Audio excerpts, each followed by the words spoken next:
అందరికీ నమస్కారాలు. మొదటిసారి ఈరోజు మీ ఉత్సాహం చూస్తున్నాను. నరేంద్ర మోడీ గారు ఇక్కడే ఉన్నారు.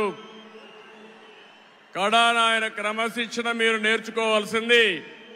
మేము ఎవ్వరు కూడా నివారించలేకపోయాం. ఇక్కడ టవర్స్ ఎక్కినప్పుడు ఒక ప్రధానమంత్రిగా ముందు చూపుతో మీరు దిగకపోతే ప్రమాదం వస్తుందని గ్రహించిన వ్యక్తి మన మోదీజీ గారు. అవునా కాదా అని మిమ్మల్ని అడుగుతున్నా. అలాంటి నాయకత్వం ఇక్కడికి వచ్చింది. ఎవరికైనా అనుమానం ఉందా? తమ్ముళ్ళు, గెలుపు ఎన్డీఏదే. మా యువత ఉత్సాహం చూస్తున్నా, మా ఆడబిడ్డల పట్టుదల చూస్తున్నాం. ఈరోజు మీరందరూ కూడా మోదీజీ గారి నాయకత్వంలో అండగా ఉంటామని చెప్పడానికి వచ్చారు. అవును అంటే గట్టిగా చప్పట్లు కొట్టి చెప్పండి అవునని.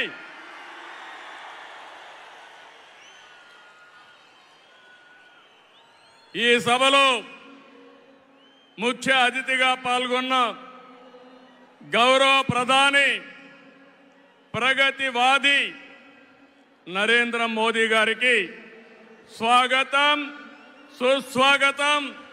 5 కోట్ల తెలుగు ప్రజల తరపున మరొక్కసారి మనస్ఫూర్తిగా స్వాగతం పలుకుతున్నాం. స్వాగతం పలకడం అంటే రాష్ట్రంలో ఇండల్లో ఉండే వారికి కూడా వినపడాలి. గట్టిగా చెప్పాలి, చప్పట్లు కొట్టి. జనసేన అధినేత పవన్ కళ్యాణ్ గారికి, బీజేపీ రాష్ట్ర అధ్యక్షురాలు పురంధేశ్వరి గారికి, 3 పార్టీల నేతలకు, కార్యకర్తలకు, అందరికీ మరొక్కసారి ప్రజలకు నా నమస్కారాలు. నేటి ఈ ప్రజాగళం సభ రాష్ట్ర పునర్నిర్మాణ భరోసా సభ. అది ప్రస్తుతం చూస్తే, మీ అందరి ఉత్సాహం చూస్తే అది నిరూపితమైంది. ప్రజల ఆశల్ని, ఆకాంక్షల్ని సాకారం చేసే సభ. ఇంకో పక్క 5 ఏళ్లలో విధ్వంస, అహంకార, అవినీతి పాలనతో ప్రజల జీవితాల్ని నాశనం అయ్యాయి. అందుకే ప్రజల గుండె చప్పుడు బలంగా వినిపించడానికి 3 పార్టీలు జట్టయ్యాయి. రేపు జరిగే ఎన్నికల్లో మీరివ్వబోయే తీర్పే ఈ రాష్ట్ర భవిష్యత్తును నిర్ణయిస్తుంది. మీ జీవితాలు తీర్చిదిద్దే బాధ్యత మాది. మీ మద్దతు, ఆశీర్వాదం మాకివ్వాల్సిందిగా మరొక్కసారి మిమ్మల్ని అందరినీ కోరుకుంటున్నాను. 3 పార్టీలు జెండాలు వేరు కావచ్చు, మా జెండా ఒకటే.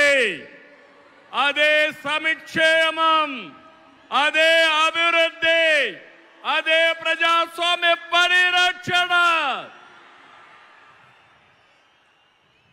అదే సమయంలో ప్రజల కోసం తప్పించే పవన్ కళ్యాణ్ గారికి కూడా అభినందనలు, ధన్యవాదాలు.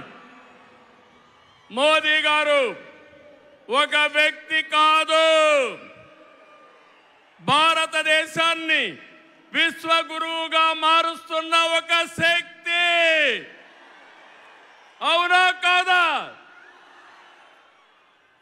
మోదీ అంటే సంక్షేమం, మోదీ అంటే అభివృద్ధి, మోదీ అంటే సంస్కరణ, మోదీ అంటే భవిష్యత్తు, మోదీ అంటే ఆత్మగౌరవం, ఆత్మవిశ్వాసం. ప్రపంచం మెచ్చిన మేటైన నాయకుడు మన నరేంద్ర మోదీ గారు.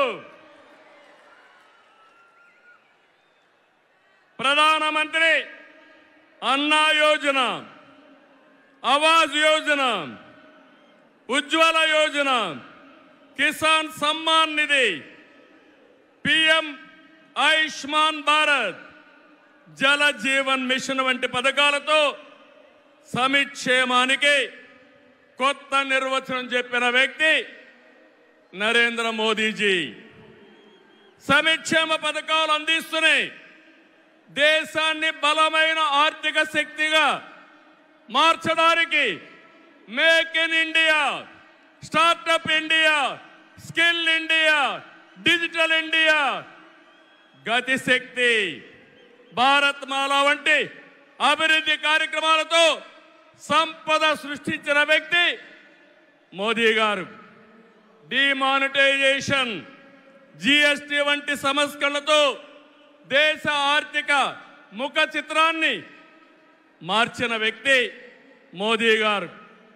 ఆయన నినాదం సబ్కా సాత్, సబ్కా వికాస్, సబ్కా విశ్వాస్ అనే నినాదంతో దేశానికి ఒక నమ్మకాన్ని కల్పించిన శక్తివంతమైన నాయకుడు నరేంద్ర మోదీ గారు.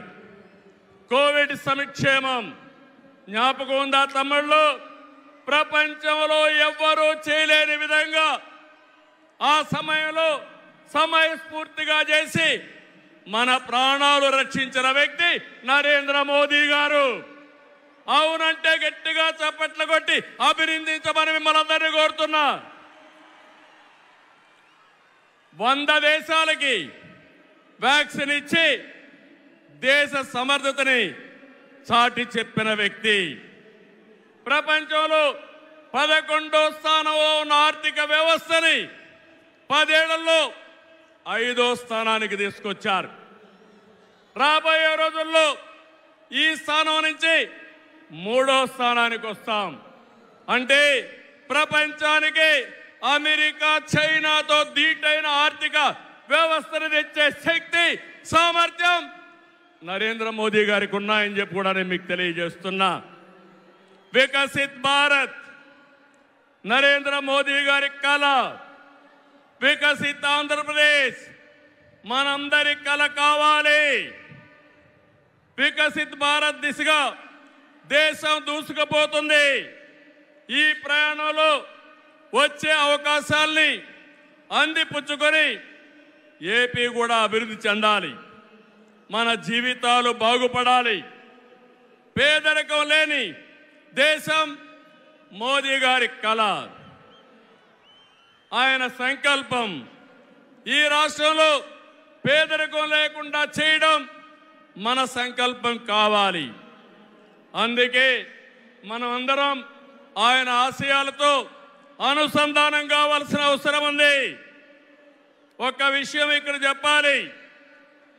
मोदी जी का संदेश है कि विकसित भारत के लिए यही समय है, सही समय है. నేను చెప్తున్నాను, मैं कहना चाहता हूं कि देश को सही समय में मोदी जी जैसा सही नेता मिला है. आपकी पूरी कोशिशों में हम आपके साथ रहेंगे, ये हमारा वादा है. నేను ఒకటే ఈరోజు చెప్తున్నాను, భారతదేశానికి ప్రపంచంలో గుర్తింపు తెచ్చిన వ్యక్తి నరేంద్ర మోదీ గారు. వికసిత్ భారత్ ద్వారా ప్రపంచంలోనే నెంబర్ 1 దేశంగా చేసే శక్తి, సామర్థ్యం ఒక్క నరేంద్ర మోదీ గారికే ఉందని మరొకసారి విజ్ఞప్తి చేస్తున్నా. అంతేకాదు, భారతీయులు మొత్తం ప్రపంచంలో ఒక శక్తివంతమైన జాతిగా తయారు చేయడం ఆయన ఆశయం ఇప్పటికే జరుగుతూ ఉంది. భవిష్యత్తులో ఈ దేశాన్ని జీరో పావర్టీ నేషన్గా తయారు చేసే శక్తి కూడా వారికే ఉంది. దేశం దూసుకుపోతా ఉంది. రాష్ట్రంలో సమస్యలు ఉన్నాయి. 2014 విభజన తర్వాత సవాళ్ళని, సమస్యల్ని అధిగమించాం. నవ్యాంధ్ర కోసం ముందుకు పోయాం. ఎన్డీఏలో భాగస్వామిగా కేంద్ర ప్రభుత్వం రాష్ట్రంలో అనేక కార్యక్రమాలు చేశాం. ఆ రోజు మీరు ఒక్కసారి చూస్తే 11 జాతీయ విద్యా సంస్థల్ని కేంద్ర సహకారంతో ఇక్కడ నిలబెట్టాం. మోదీ గారి చేతుల మీదుగా అమరావతిని నిర్మాణం కోసం చేశాం. అదే గాని ఈరోజు పూర్తయి ఉంటే దేశంలో ఒక బ్రహ్మాండమైన నగరంగా అమరావతి తయారయ్యేది. 3 ముక్కలాటతో అమరావతిని నాశనం చేసి భ్రష్టు పట్టించిన వ్యక్తి ఈ జగన్మోహన్ రెడ్డి. పోలవరం కేంద్ర సహకారంతో 72% పూర్తి చేసి ఈ ప్రభుత్వం పోలవరాన్ని గోదావరిలో కలిపేసే పరిస్థితికి వచ్చారు. ఈ విధంగా ఒక ప్రాజెక్టు కాదు, అన్ని ప్రాజెక్టులు నష్టపోయాం. సహజ వనరులు దోచేశారు. ల్యాండ్, శాండ్, వైన్, మైన్ అన్నిట్లో వేల కోట్ల రూపాయలు దోపిడీ చేశారు. జే బ్రాండ్లతో లిక్కర్ తెచ్చి ప్రజల ప్రాణాలు పణంగా పెట్టి అతని ఆదాయం పెంచుకున్న దుర్మార్గుడు ఈ జగన్మోహన్ రెడ్డి. ఓటేసిన ప్రజల్ని పన్నుల బాధతో కాటేశాడు. పెట్టుబడులు తరిమేశాడు. 5 ఏళ్లలో రోడ్లు లేవు, ప్రాజెక్టులు లేవు, పరిశ్రమలు లేవు, ఉద్యోగాలు లేవు, ఉపాధి లేదు, అభివృద్ధి అన్న మాటే లేదు. ప్రజల జీవితాల్లో ఆనందం కూడా లేదు. అంతటా గంజాయి, అశాంతి, అభద్రత, ఆందోళనతో బంగారు లాంటి రాష్ట్రాన్ని జగన్ చీకటమయం చేశాడు. విధ్వంసమే తన విధానమై రాష్ట్రాన్ని కూల్చేశాడు. గతంలో ఎప్పుడూ లేని విధంగా జగన్మోహన్ రెడ్డి అక్రమ కేసులు పెట్టి రాజకీయాలను కలుషితం చేసే పరిస్థితికి వచ్చాడు. కక్ష సాధింపుతో ప్రజాస్వామ్యాన్ని ప్రశ్నించే వారిని, మీడియాని అణిచివేసేందుకు పోలీస్ శాఖను జేబు సంస్థగా మార్చుకున్నాడు. చివరికి జగన్ అధికార దాహానికి వంచనకు బాబాయి బలయ్యాడు. 2 చెల్లెళ్ల సైతం రోడ్డెక్కి వైసీపీ పునాదులు రక్తంతో తడిచాయని ఘోషించే పరిస్థితి వచ్చారు. జగన్కు ఓటేయద్దని సొంత చెల్లెళ్లే చెప్పారంటే 5 కోట్ల ప్రజానీకం అర్థం చేసుకోమని విజ్ఞప్తి చేస్తున్నా. తమ్ముళ్ళు, ఈ రాష్ట్రంలో ఎవరైనా బాగున్నారా అని మిమ్మల్ని అడుగుతున్నా. రైతులు బాగున్నారా తమ్ముళ్ళు అని అడుగుతున్నా. యువతకు ఉద్యోగాలు వచ్చాయని అడుగుతున్నా. మహిళలకు రక్షణ ఉందా అని అడుగుతున్నా. ఎస్సీ, బీసీ, ఎస్టీ మైనారిటీలకి ఏమైనా లాభం జరిగిందా అని అడుగుతున్నా. ఇలాంటివన్నీ చూస్తే ఒకరిద్దరు కాదు, అందరూ నష్టపోయారు. I'm requesting honourable prime minister Modiji, Andhra Pradesh has suffered the worst due to bad governance, financial mismanagement and corruption. You will be shocked to know that collectorate offices, Raitu Bazar buildings, government colleges have been mortgaged. It is a pity that even tax revenue from liquor, both present and future, have been escrowed. This is the sorry state of affairs over the last 5 years. అందుకని నేను మీ అందరి తరపున మోదీజీ గారిని request చేస్తున్నాను. మన రాష్ట్రాన్ని కాపాడుకోవాలి. సిద్ధమా మీరందరూ అడుగుతున్నా. ప్రజలు గెలవాలి, రాష్ట్రం నిలబడాలి, మన బిడ్డలు వెలగాలి, జీవితాలు బాగుపడాలి. అందుకే ఈ పొత్తు. నరేంద్ర మోదీజీ గారి సంకల్పం గెలవడం కాదు. నిన్ననే ఎన్నికల శంఖారావం మోగింది. ప్రజల్లో ఉత్సాహం పెరిగింది. దేశంలో ఎన్డీఏకి 400+ సీట్లు వస్తాయి. అదే మరి ఆంధ్రప్రదేశ్ లో 25కు 25 గెలిపించే బాధ్యత మీదే. సిద్ధమా అని మిమ్మల్ని అడుగుతున్నా. అది చేసి ఈ రాష్ట్ర పునర్నిర్మాణం చేసుకోవాలి.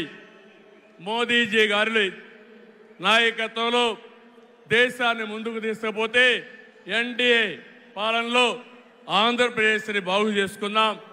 అందరూ సహకరించమని కోరుతూ మరొకసారి మోదీజీ గారిని మనస్ఫూర్తిగా ధన్యవాదాలు, కృతజ్ఞతలు తెలియజేసుకుంటూ ఈ మీటింగ్కి వచ్చిన మిమ్మల్ని అందరినీ పేరు పేరున అభినందిస్తూ అందరికీ నమస్కారాలు.